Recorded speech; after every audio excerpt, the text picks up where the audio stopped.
Good morning. Listen, I want to weigh in on this lady that goes to the tanning bed and roasts herself till she's burnt orange and thinks she's beautiful. And they stick a camera in front of her face, and she says people that don't like it, well, they're just jealous and ugly and fat.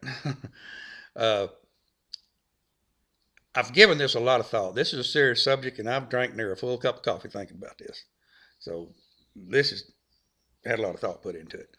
Uh, it ain't nobody's business. It's not my business. It's not yours. It's certainly not the federal government's, the state government's, city government. It's not the next door neighbor's business. It's her business. She's the mama. That's her daughter. She wants to take her to a tanning base. Then go for it. It's perfectly legal.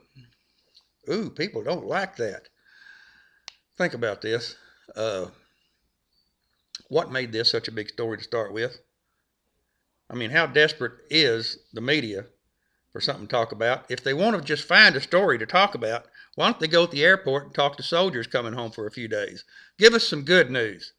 This is just media hype. What in the world happened here? A woman goes to the tanning bed with her daughter and she's orange because she's been tanned so much, and it's national news, and the media is so powerful that now they're talking about making federal law. Why hasn't the media taken that camera instead, walked over to that car sitting there with children in the back and parents in the front smoking cigarettes? Now there's a story. Well, I think it's probably because the tanning bed industry don't have the lobbyists that the tobacco industry has. What do you think?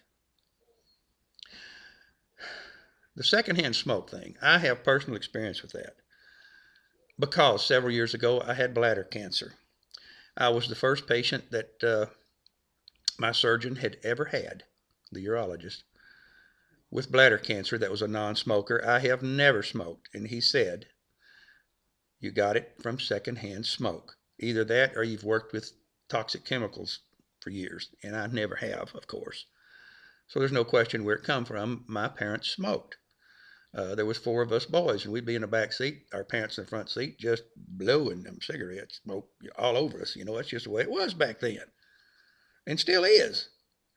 Uh, I remember one story in particular. Man, this day it was cold winter time, and holy cow, my dad asked me and my brother Mike to go rabbit hunting with him, and there was only one seat in a pickup back then, so we're sitting in the middle between my dad and our good friend Joe Dean, an older man, and neither one of them were ever without a cigarette with the windows up and the heater on, and we choked to death. I know Mike remembers it well as I do, so I'm sure that's where it all come from. It can come back and hit you years later, like LSD. So, why is this such a big deal? It's not. It's simply not. Is this abuse? I don't think so. If you're physically abusing the child, sexually abusing the child, denying them clothing, food, school, all these sort of things, that's abuse. But letting them go to the tanning bed with you? Good Lord. I guarantee you that little girl wants to look like her mommy.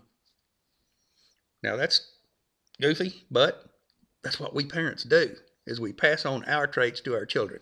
This is a non-issue, should never have been in the news. It's absolutely ridiculous media hype. It's none of our business. That simple.